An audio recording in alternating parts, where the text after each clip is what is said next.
Article 19 of the Indian constitution. Article 19 Indian constitution के fundamental rights का एक core article है जो freedom of speech and expression और कुछ एसेंशियल फ्रीडम की गारंटी करता है। ये फ्रीडम हर सिटीजन के पर्सनल ग्रोथ और डेमोक्रेटिक सोसाइटी के लिए क्रूशियल है। आर्टिकल 19 के प्रोविजन डेमोक्रेसी को वाइब्रेंट और इंक्लूसिव बनाता है। आइए इसे एक स्टोरी के फॉर्म में समझते हैं। एक शहर में एक नौजवान था, रवि, जो पॉलिटिकल और सोशल इश्यूज में काफी इंटरेस्ट रखता था। उसने देखा कि उसके शहर में रोड्स और पार्क की हालत बहुत खराब है, लेकिन लोकल अथॉरिटीज इस पर ध्यान नहीं दे रही थी। रवि ने सोचा कि वो अपने फ्रीडम ऑफ स्पीच का यूज करेगा और सोशल मीडिया पर वीडियोस और पोस्ट के जरिए ये मुद्दे उठाएगा। उसने एक छोटी टीम बनाई और प्रोटेस्ट ऑर्गेनाइज किया। लोग रवि की हिम्मत से प्रभावित हुए और धीरे धीरे ये इशू लोकल अथॉरिटीज तक पहुंच गया। अथॉरिटीज को मजबूरन एक्शन लेना पड़ा और शहर के सड़क और पार्क की मेंटेनेंस करनी पड़ी। रवि का ये एक्ट 19 आर्टिकल 19 के अंडर मिलने वाले freedom of speech and expression का एक परफेक्ट एग्जाम्पल था। इस एक्ट से दिखाता है कि आर्टिकल 19 के थ्रू सिटीजन अपने इश्यूज को उठाने का राइट्स रखते हैं और डेमोक्रेसी में एक्टिवली पार्टिसिपेट कर सकते हैं। अब बात करते हैं कुछ फ्रीडम्स की जो आर्टिकल 19 के अंदर है। आर्टिकल 19 में कुछ स्पेसिफिक फ्रीडम्स दिए गए हैं जो हर सिटीजन का फंडामेंटल राइट्स है। Freedom of speech and expression, article 19 1 close A. Her citizen को अपने विचार एक्सप्रेस करने का अधिकार है, चाहे वो मीडिया के माध्यम से हो या किसी और तरीके से। Freedom to assemble peacefully, article 19 1 clause B. शांति से और बिना हथियार के गैदरिंग या प्रोटेस्ट करने का अधिकार है। फ्रीडम टू फॉर्म एसोसिएशन और union, article 19 1 clause C.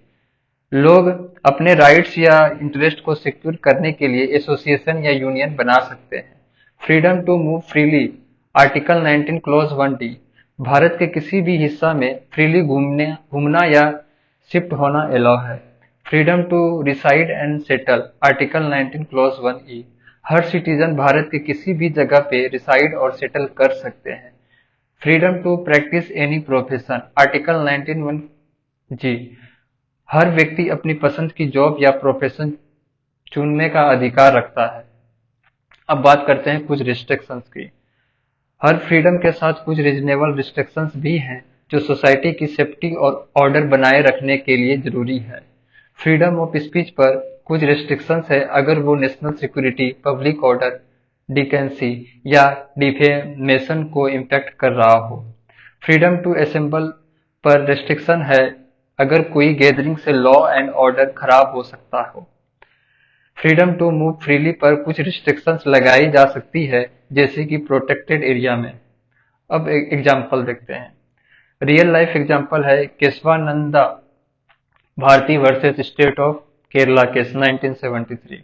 Case एक इम्पोर्टेंट केस था जिसमें फ्रीडम ऑफ एक्सप्रेशन और आर्टिकल 19 के पावर और रेस्ट्रिक्शंस को डिफाइन किया गया। इस केस में बताया गया कि फ्रीडम एब्सोल्यूट नहीं है, लेकिन रेस्ट्रिक्शन रीजनेबल होना चाहिए। अब बात करते हैं कुछ अमेंडमेंट की। First amendment 1951। ये अमेंडमेंट हुआ जब कुछ सेंसिटिव इशू पर गवर्नमेंट को सेंट्रल कंट्रोल रखना पड़ा और पब्लिक ऑर्डर और friendly relation with foreign state जैसे रेस्ट्रिक्शंस को आर्टिकल 19 में ऐड किया गया। 16th amendment 1963। इसमें और भी रेस्ट्रिक्शंस ऐड किए गए ताकि सोवरेनिटी और इंटीग्रिटी ऑफ इंडिया का प्रोटेक्शन हो। अब बात करते हैं positive impact of article 19। Promotion of democratic values. Article 19 Bharat की डेमोक्रेसी को और वाइब्रेंट बनाता है, क्योंकि हर सिटीजन अपने विचारों को फ्रीली एक्सप्रेस कर सकता है और गवर्नमेंट को अकाउंटेबल बना सकता है। Encouragement of social change. Article 19 के अंदर लोग इश्यूज को हाईलाइट कर सकते हैं और सोशल रिफॉर्म्स के लिए आवाज उठा सकते हैं। ये पब्लिक इशू को एड्रेस करने में हेल्प करता है। Empowerment of individual. आर्टिकल 19 से इंडिविजुअल्स को पावर मिलती है कि वो अपने राइट्स के लिए आवाज उठाए और किसी भी अनफेयर प्रैक्टिस को अपोज करे। Facilitate economic growth. Article 19 clause 1 जी के थ्रू इंडिविजुअल अपने प्रोफेशन और बिजनेस को फ्रीली चूज कर सकते हैं, जो इकोनॉमिक अपॉर्चुनिटीज और ग्रोथ को बढ़ावा देता है। अब बात करते हैं negative impact of article 19। Misuse of freedom of speech. कुछ लोग फ्रीडम ऑफ स्पीच का मिसयूज करते हैं हेट स्पीच या फेक न्यूज फैलाने में, जो सोशल हार्मनी को डिस्टर्ब करता है। Public disorder from protest.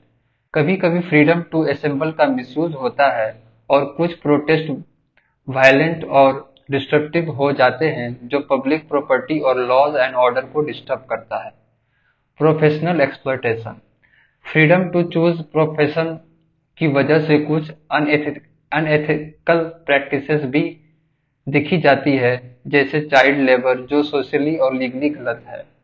Strain on law enforcement. Freedom rights का मिसयूज लॉ इन्फोर्समेंट एजेंसीज पर एक एडिशनल बर्डन क्रिएट करता है, जिसे टैकल करना मुश्किल हो जाता है। अब बात करते हैं why Indian Constitution needs article 19। To protect civil liberties, to ensure accountability, to promote inclusivity, to strengthen democracy. अब बात करते हैं कंक्लूजन की।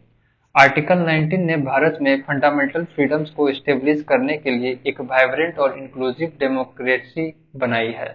ये फ्रीडम्स हर सिटीजन की ग्रोथ और एम्पावरमेंट के लिए एसेंशियल है और भारत को एक एगलिटेरियन सोसाइटी बनाने में हेल्प करते हैं। हालांकि कुछ मिसयूज और चैलेंजेस हैं, लेकिन ओवरऑल आर्टिकल 19 ने इंडियन सोसाइटी को सोशली और पॉलिटिकली एम्पावर किया है और कॉन्स्टिट्यूशन के डेमोक्रेटिक वैल्यू को अपहोल्ड करने में हेल्प किया है।